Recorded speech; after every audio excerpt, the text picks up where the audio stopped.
제 친구 목사님이 저 청년을 담당하고 있는 목사님으로 있을 때 저희 이제 친구들 단톡 그 카톡방에다가 글을 남긴 적이 있어요. 자기 이제 자기가 가르치고 있는 청년 중에 한 사람이 취업을 했다고 하더라고요.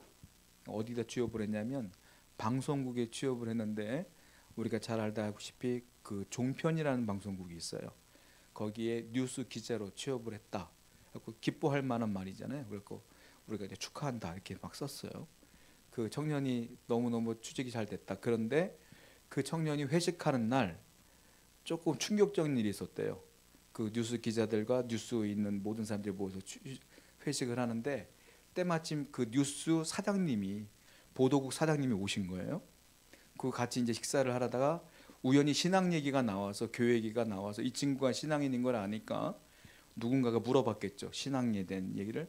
이제 식사하는 자리에서 이제 교회에 대한 얘기를 한 거예요. 이 친구가 신앙에 대한 얘기를 했어요. 이 청년이. 그런데 갑자기 사장님이요 딱 보더니 자네 잠깐 내 옆으로 오게 그러더라는 거예요. 옆에 딱 앉더니 그 사장님이 이 청년에게 이렇게 물었대요. 자네 젊은 사람이 아직도 교회를 다니나? 이렇게 물었다는 거예요. 근데 그 말 자체가 궁금해서 교회 다녀? 이렇게 물어본 게 아니라 비꼬는 거죠. 이렇게. 냉소적으로 아니 젊은 사람이 똑똑한 사람이 아직도 교회를 다녀? 이렇게 물었다는 거예요. 근데 그 사장님이 충격적이야. 너무 유명한 분이더라고. 제가 거기서 보니까 종편 방송국에 사장님으로 뉴스국 사장님으로 오신 분인데 그분이 공영방송 뉴스 앵커로 유명했던 분이에요. 전국적으로 말만 하면 다 아는 분이에요. 여러분들 다 아시는 분이에요. 그분이 사장님으로 오셨는데 저도 평상시에 그분이 예수님 믿는 거 별로 안 좋아하는 줄 알고 있었지만 아 진짜구나라는 걸 깨달았어요. 아주 냉소적으로 기독교를 비판하면서 너 아직도 교회 다녀? 이렇게 물었는데 그 청년이 굉장히 민망하고 창피하고 거기서 몸둘 바를 몰랐다고 이렇게 목사님한테 얘기한 거예요. 그 친구 목사 그거를 글로 옮겨놨더라고요. 아 그렇구나. 세상 사람들이 여전히 그렇게 바라보는구나 교회를. 뭐 그 사람뿐이겠어요? 한두 사람이 아니겠죠. 왜냐하면 그 사람 같은 경우는 뉴스 기자도 했고 앵커도 했기 때문에 뭐 교회에 대한 안 좋은 이야기들, 목사님들에 대한 안 좋은 이야기들, 성도들에 대한 안 좋은 이야기들 기사거리화하고 이런 것들을 많이 보았기 때문에 교회에 대해 별로 안 좋게 생각할 수도 있겠다 생각이 들었어요. 그 많은 사람들은 교회에 대한 뭐 며칠마다 한 번씩 교회에 대한 안 좋은 얘기들이 막 뉴스에 나오니까 그걸 일반화하는 경우가 있어요. 모든 교회는 안 좋고 모든 목사는 나쁜 사람들이고 저는 가끔 가다가 어떤 글 같은 거 볼 때 대한민국의 모든 목사를 사기꾼 취급하는 글들 너무 많이 봐요. 저는 그때마다 속상할 때가 한두 번이 아니야.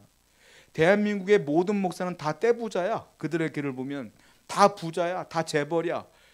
다 돈 벌고 다 사업가처럼. 정말 기가 막힐 때가 한두 번이 아니에요. 사람들 잘 모르는 거죠. 그래서 일반화시켜서 한두 번 모든 사람들이 잘못하면 다 교회가 잘못한 것냥 얘기할 때가 많아요. 물론 교회가 잘못한 게 있어요. 그러다 보니까 교회가 점점 쇠퇴의 길로 걸으면서 성도들이 많이 줄어도 나갔죠. 지금도 굉장히 많이 줄었어요.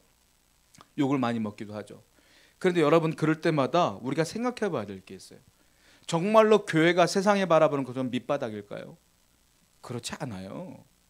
몇몇 사람들이 실수한 것들이 나오는 것이지 대부분의 교회와 대부분의 목사님들은 말씀 부여잡고 올바로 살려고 몸부림치고 있거든요. 세상 사람들보다 훨씬 더 정직하게 살려고 몸부림쳐요 교인들이. 근데 그들은 그렇게 바라보지 않는다라는 거죠. 그런 일이 벌어질 때마다 우리는 어떻게 될까요? 물론 대다수의 교회들은 잘하고 있지만 우리 물론 소수의 교회들이 그런 문제가 벌어질 때마다 우리가 그런 얘기 들을 때마다 두 가지 반응을 보여야 돼요. 첫 번째, 무시해서는 안 되고 아 그렇구나, 교회가 잘못하고 있구나, 성도가 잘못하고 있구나라고 깨달았으면 우리가 반성하고 하나님께 잘못한 것을 되돌아보면서 회개할 건 회개해야죠. 물론 그래야 돼요. 그런데 또 한 가지를 생각해 볼 게 있어요. 하나는 물론 우리가 잘못했기 때문에 지적을 하는 사람도 있어요. 좋은 마음으로. 근데 그런 사람들은 거의 소수고요. 대부분의 제가 아까 서두에 말씀드린 것처럼 대부분이 교회를 욕하고 성도를 욕하는 사람들은 대부분이 그냥 대적하는 마음으로, 악의적인 마음으로 대적하는 거예요. 건수를 찾았을 때 오히려 비난하는 거예요. 기독교 역사가 2000년이 넘었어요. 2000년 넘을 동안에 교회를 비난하는 세력이 없었을까요? 아니에요. 2000년 내내 있었어요.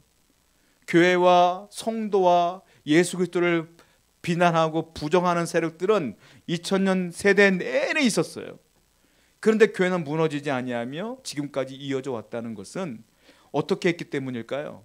거기에 흔들리지 아니하고 성도들은 자, 나를 정말로 진심으로 생각해서 성도는 이렇게 살아야지라고 말하면 우리가 새겨 듣고 회개하면 돼요. 그런데 악의적으로 말하는 사람들이 있다면 그거는 우리가 숙일 필요가 없어요. 그건 우리가 정확하게 왜 그런지에 대한 설명을 해줘야 돼. 그리고 그 사람들에 대해서 우리가 내가 잘못했어 라고 말할 필요가 없어요. 왜냐하면 그 사람들은 우리가 선하게 살아도 똑같이 악의적으로 얘기할 거거든. 교회가 아무리 선한 일을 해도 악의적으로 얘기를 해요. 여러분, 우리나라의 병원, 우리나라의 학교 다 선교사들이 세운 거예요. 거의 다가. 그런데 그런 역사들은 다 생각하지 않잖아요, 사람들. 그 선한 영향력은 생각하지 않고 실수한 것만 얘기해. 왜? 악의적으로 얘기하니까. 그냥 싫은 거야. 그럴 때마다 우리는 어떻게 될까요? 왜 우리가 교회를 다니는지 아까 서두에 말씀드린 것처럼 너 아직도 교회 다니니? 그 질문에 대한 대답을 해야 돼요. 그래, 아직도 교회 다닌다. 그걸 우리가 설명해야 돼. 그걸 뭐라고 말하냐면 변증이라고 그래요. 변증. 이 변증을 전문적으로 공부하는 사람들을 변증학자라고 해요. 특별히 기독교 변증학자 유명한 분이 있는데 C.S. 루이스라는 분이 기독교 변증학자예요. 자, 변증이 뭐냐면 왜 예수를 믿어야 되는지, 왜 복음이 중요한지, 왜 우리가 이 성경을 믿어야 되는지를 논리적으로 그들도 이해할 수 있도록 설명하는 게 변증이에요. 제가 이 얘기를 왜 하냐면 수많은 질문들이 있어요. 우리에게 세상 사람들이. 근데 거기에 대해 우리가 대답할 거리가 있어야 될 거 아니에요. 너 아직도 교회 다니니? 이렇게 말했을 때 여러분들이 부끄러워하거나 민망해하지 말라는 거예요. 왜? 악의적으로 얘기할 때 우리도 대처할 것이 있어야 될 거 아니에요. 대답할 거리가 있어야 될 거 아니에요. 어떻게 대답할까요? 어떻게 얘기할까요? 앞으로 우리가 이런 주제를 가지고 간단하게 살짝 우리가 한번 얘기를 해보려고 그래요. 제가 교회를 다닐 때에 스트레스 받은 게 있었어요. 뭐냐면 어린 시절 때 초등학교 때인데 저를 그냥 이유 없이 싫어하는 친구가 있었어요. 왜냐하면은 저희 어머님이 교회에서 많은 인정을 받는 분이었어요. 그러니까 신앙적으로. 근데 그 친구와 어머니는 그 교회를 더 오래 다녔음에도 불구하고 저는 이제 어머님의 아들이니까 성도들이 저만 보면 머리 쓰다듬고 뭐 이러니까 얘가 질투가 났나 봐. 그러니까 저를 그냥 이유 없이 싫어하더라고요. 어느 날 제가 그때 6학년 때였는데 4학년짜리가 저한테 왔어요. 근데 그 4학년이 4년 꾸른 애야. 학교를. 그러니까 저보다 나이가 더 많은 4학년이야. 알고 보니까 저를 미워했던 그 친구가 사주한 거예요. 나를 때리라고. 그 4학년짜리가 저한테 왔어요. 나이가 많은 친구거든요. 저를 때리더라고요. 그럼 맞았어요, 그냥. 화가 났겠죠, 저도. 화가 나도 싸우고 싶었겠죠. 근데 선생님이 잘 잡더라고. 잡으면서 뭐라고 하냐면 너 교회 다니니까 참아라. 이 얘기를 하시는 거야. 저는 어릴 때 그게 너무 스트레스 받았어요. 교회를 다니니까 참아라. 내가 왜 참아? 나는 억울하게 맞았는데. 그냥 이유 없이 맞았는데. 그리고 나를 때리라고 사주한 친구가 있는데 넌 참으라 이거예요. 걔도 똑같은 교회 다니는데 네가 신앙이 더 좋으니까 참아 이러더라고요. 중학생이 됐어요. 여름 수련회를 갔죠. 이제 둥그렇게 둘러 앉아갖고 마이크 가지고 이제 서로 은혜 받은 얘기하고 이러는 거야. 그런 거 가끔 했거든 옛날에 수련회 때. 근데 그 친구가 마이크를 딱 잡더니 저를 빤히 쳐다봐요. 그러더니 면전에 놓고 저를 욕하기 시작하는 거야. 마이크 잡고. 나는 세상 네가 제일 싫다. 뭐 그러면 욕을 막 하는 거야. 얼마나 민망하고 창피하고 당황스러운지 저도 어쩔 줄도 모르겠더라고요. 중학생이 뭘 어떻게 할 수 있겠어요. 근데 선생님이 옆에 있는 교회 선생님이 저를 딱 붙잡더라고요. 데리고 나가. 나를 데리고. 너희가 참아라. 이러는 거예요. 네가 신앙이 좋잖아. 참아. 저는 또 참았어요. 신앙이 좋다는 이유로 참았어. 저는 그래 어릴 때부터 예수 믿는다는 이유로 신앙이 좋다는 이유로 늘 참았어. 저는 목사가 되었어요. 성도들하고 대화할 때 속상한 일이 있겠죠. 참아야 돼. 왜? 목사니까. 저는 생각해보니까 어릴 때부터 늘 참았던 것 같아. 왜? 교회 다니는 이유로. 신앙이 좋다는 이유로. 지금은 목사란 이유로 참아. 지금까지 참아왔던 것 같아. 저 성질 잘 못 내요. 왜? 성질 내면 목회는 끝나거든. 성도랑 싸우면 그 성도가 목사를 보겠어요? 교회 안 나와버리지? 못 싸워. 평생을 참아왔다는 거예요. 저는 친구 중에 목사님 아드님들이 많아요. 왜냐면 친구들이 다 목사거든. 그러니까 신학교 왔을 때 목사님 아들들이 많이 왔어요. 제 친구 중에 한 명이 목사님 아들인데 저는 비슷한 얘기를 하더라고요. 나는 아버지가 목사하기 싫다 이렇게 얘기하더라고요. 왜 그러냐 했더니 어릴 때부터 얘기를 하는 거야. 집사 아들하고 이 목사 아들 제 친구랑 친했대요.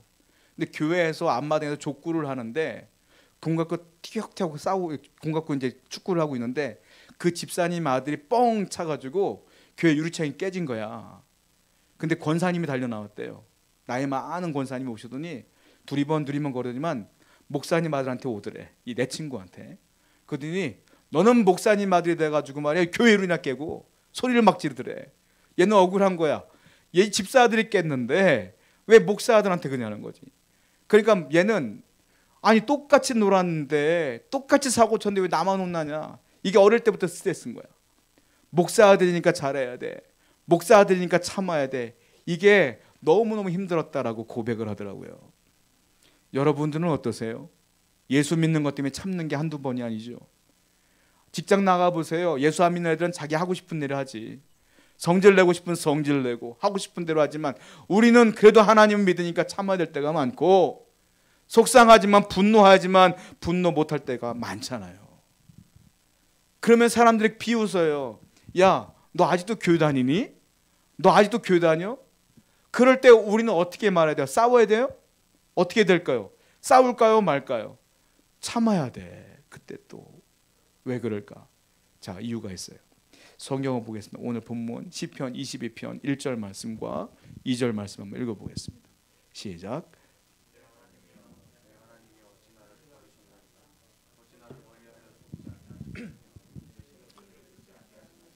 내 하나님이여 내가 낮에도 부르짖고 밤에도 잠잠하지 아니하오나.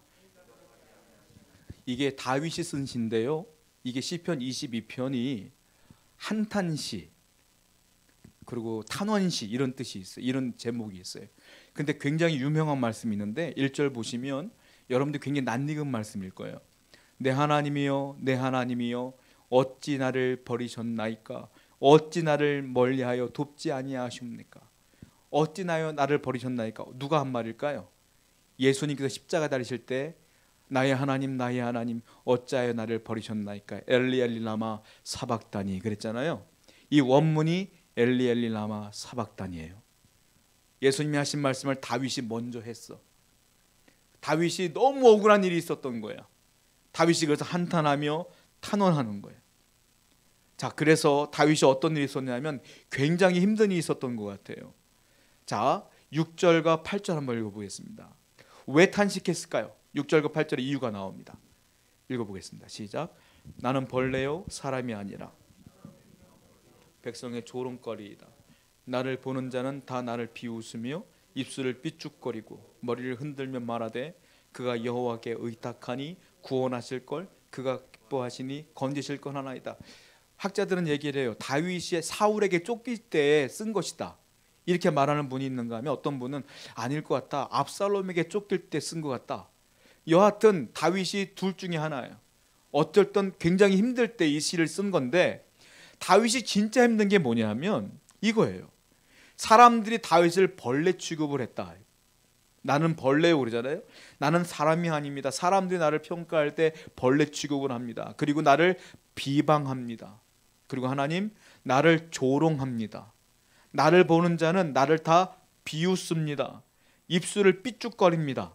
입술을 삐죽거리고 머리를 흔듭니다. 이게 무슨 말이냐면 유대인들은 이게 문화 같은 건데 사람들이 누구를 냉소적으로 바라보거나 무시하거나 비난하거나 비판할 때 어떻게 하냐면 입술을 삐죽거리며 머리를 흔들어요.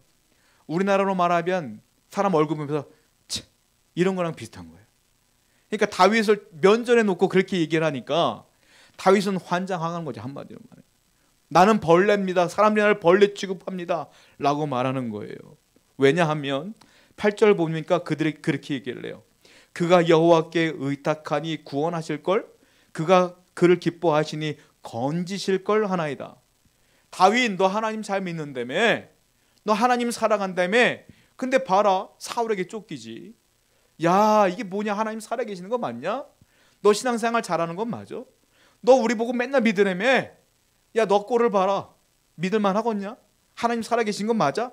이것 때문에 다윗이 지금 벌레 취급받고 있고 비방벌을 받는 거예요.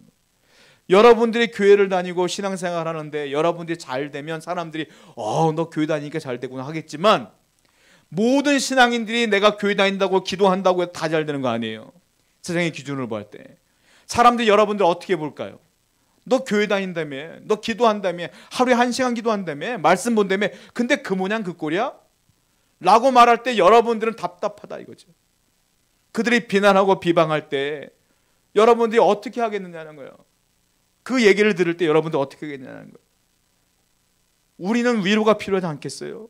그럴 때 힘들 때마다 우리가 필요한 건 뭐예요? 힘내, 이런 위로가 필요한데, 세상 사람들은 아까 말씀드린 것처럼 교회의 성도들에게 늘 대적해요. 여러분들 잘 보고 있다가 여러분들이 망할 것 같으면 신나한다고. 세상 사람들은 너 거봐, 맨날 교회 가더니 잘 됐다 그런단 말이에요. 그때마다 여러분들이 어떻게 하겠냐는 거예요. 자, 우리는 위로를 받고 싶어 하지만 그들은 우리를 비난하죠. 근데 입장 바꿔 생각해 보자고요. 세상 사람들이 만약에 힘들어, 어려움을 당했어, 실패했어, 그때 우리가 너 잘 된다고 하더니 이게 뭐야 라고 말하면 그들은 어떻게 할 것 같아요? 여러분들에게 분노합니다. 싸우자고 할 거요. 주먹질 할 수 있어요. 그런데 그들은 우리한테 착한 말, 좋은 말 안 해. 그들은 위로받기를 원하면서 우리한테는 늘 대적한단 말이에요. 근데 우리는 그들의 비난을 받으면서 어떻게 해야 돼? 우리도 싸워요? 우린 못 싸워. 우리는 성도이기 때문에 못 싸워. 참아야 돼. 근데 그들은 안 참어. 그들은 우리가 뭐라고 하면 덤벼. 이게 차이야. 그러니까 우리는 얼마나 힘들어요. 우리는 얼마나 어렵겠습니까? 어떤 목사님께서, 우리 지방의 목사님께서 이런 얘기를 하신 적이 있어요. 교회를 건축하는데 속상한 일을 하시는 거예요. 교회를 건축하는데 옆에 빌라가 한 동이 있대요. 근데 그 빌라와 교회 차이가 너무 좁기 때문에 이삿짐을, 그 빌라의 사람들이 오르락내락하면 이삿짐이 올 거 아니에요. 근데 반대편에는 창문이 작아갖고 이사를 못 한대요. 그래서 이분들이 이사할 때마다, 그 빌라 사시는 분들이 나가고 들어오고 할 때마다 교회 문의를 하는 거예요. 교회 창문 쪽, 교회 난 창문이 우리가 크기 때문에 이사를 이쪽에 되는데 교회 주차장을 좀 쓸 수 있을까요?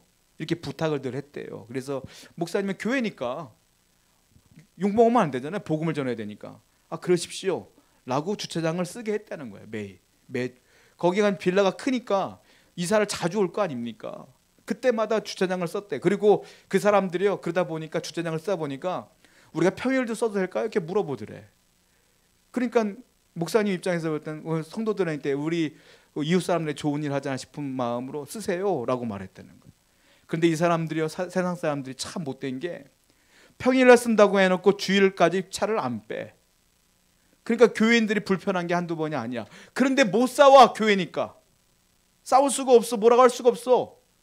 이게 참 교회가 손해를 보는 거라. 근데 어느 날 교회가 이제 건축을 하게 된 거예요. 그 교회가 그 빌라 앞에 건축을 하는데 그 빌라 사는 사람들이 떼거지로 몰려왔대. 목사님한테 뭐라고 말하냐면, 교회가 건축을 해서 올라가다 보니까 햇빛이 안 들어온다, 보상하라 그러더래요. 그 목사님이 보상을 잘 해드릴게요 라고 말했더니 막 대모하면 더 달라고 막 그러는 거야. 그러니까 목사님이 화가 났어. 목사님도 목사님이 사람이잖아. 그 서운한 얘기를 하는 거예요. 여보게, 당신들이 이사할 때마다 힘들다고 해서 교회 주차장 쓰게 했더니, 평일에도 쓴다고 해서 쓰게 했더니, 우리 교회 오는 거, 교회 건축하는 거 좀 기쁨으로 받아주면 안 됩니까? 라고 했더니 거기 대표격인 사람이 달려나오더니 이렇게 얘기하더래요. 소리를 지르면서 이렇게 얘기하더래요. 교회가 그런 거 하는 거 당연한 거 아니요? 그거 좀 했다고 유세입니까? 소리 지르는 거예요. 목사님이 너무 속상한 거야. 무슨 유세를 떨어요, 목사님이.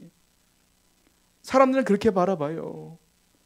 교회는 늘 참아야 되고, 목사님은 참아야 되고, 성도는 참아야 되고, 세상은 안 참아. 그 속상한 얘기를 하시더라고요. 참 기가 막힌 일들이 너무 많더라라는 거예요. 여러분, 이런 일들이 한두 번입니까? 직장생활하고 사업장을 운영하시다 보면 여러분들이 예수 믿는 이유로 참아야 될 게 한두 번이 아니에요. 그때마다 우리는 어떻게 될까요? 한 번 성질을 낼까요, 말까요? 한 번 참을 만큼 참았으니까 한 번은 성질을 내야 될까요, 말아야 될까요? 아니에요. 성경은 말해요. 끝까지 참으라고.